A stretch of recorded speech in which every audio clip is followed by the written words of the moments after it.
Shalom, Tuhan Yesus damai hati. Firman Tuhan pada hari ini, Senin, tanggal 22 Juli 2024. Ya, saya mendalam firman Tuhan.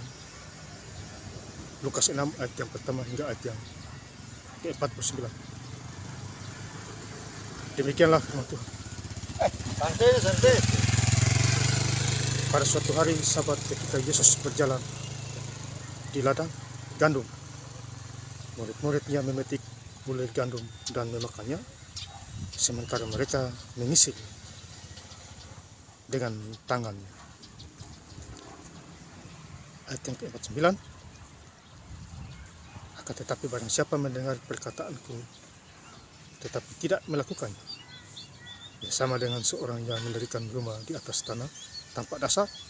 Ketika banjir melandanya, rumah itu segera rubuh dan hebat kerusakan. Demikianlah firman Tuhan. Ya, Ibu saudara-saudara sekalian saya cinta dalam Tuhan Kristus, ya. Firman Tuhan hari ini mengingatkan kita semua di Senin tanggal 22 Juli 2004, khususnya di Lukas 6 ayat yang pertama. Pada suatu hari Sabat ketika Yesus berjalan di ladang gandum, murid-muridnya memetik bulir gandum. Jadi pada waktu hari Sabat, ya, Tuhan Yesus berjalan di ladang gandum. Kemudian murid-muridnya ambil gandum dan makan. Ya, sementara mereka makan, ya, ahli-ahli Taurat protes, marah. Orang-orang Farisi marah. Ya. Mereka menyalahkan Tuhan Yesus. Dilarang makan, memetik gandum hari Sabat dan makan. Ya, padahal sebenarnya tidak jadi masalah sih kalau urusan makan. Ya. Kemudian Tuhan menjawabnya di ayat yang kedua, di Lukas 6 ayat yang kedua. Tetapi beberapa orang Farisi berkata, mengapa kamu berbuat sesuatu yang tidak diperbolehkan pada hari Sabat? Ya. Di ayat yang ketiga Yesus menjawab, lalu Yesus menjawab, tidak, mereka tidak kamu baca apa yang dilakukan oleh Daud ketika mereka mengikutinya lapar. Ya. Jadi Tuhan Yesus kasih perumpamaan Daud ini. Ya. Daud, ya, sempat lapar juga. Dia makan roti sajian perjamuan. Ya. Dia makan. Dan itu tidak ada masalah. Ya. Jadi orang-orang pada waktu itu, orang Farisi, memang mereka tidak suka, ya, mereka benci murid-murid Tuhan Yesus bersama gurunya, yaitu Tuhan Yesus. Kita yang sekarang juga begitu. Kalau kita semakin melekat kepada Tuhan, tentu banyak yang membenci kita. Tetapi masalah kebencian tidak usah takut, karena Tuhan Yesus sudah memberi kita contoh. Kita berkuasa karena ada aliran kuasa dari surga. Tuhan kasih kita kuasa karena kita adalah anak. Ya. Tetapi firman Tuhan disampaikan di seluruh muka bumi ini. Ya, Bapak Ibu saudara-saudara saya cinta dalam Tuhan Yesus Kristus. Ya. Jadi kalau kita baca lagi di ayat Lukas 6 ayat yang ke-38, ya.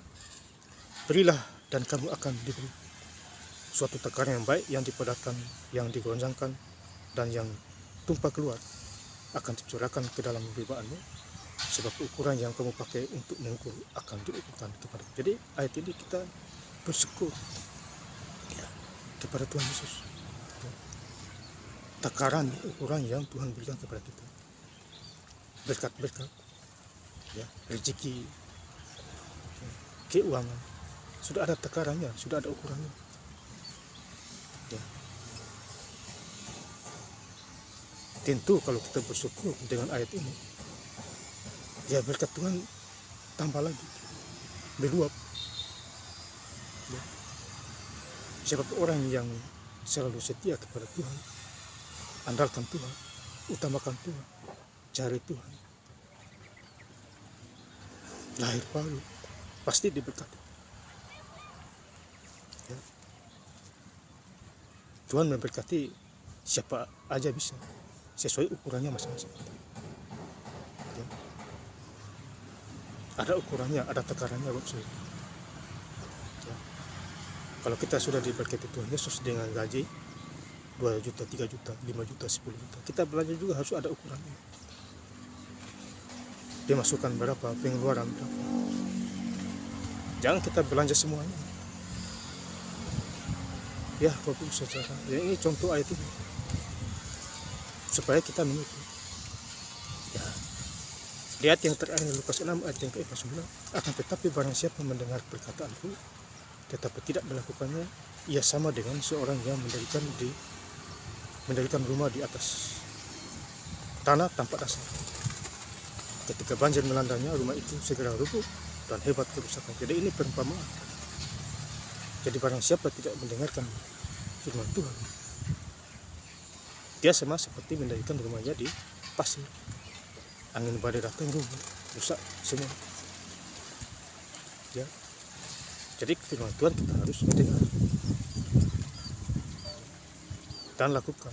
Jadilah pelaku firman.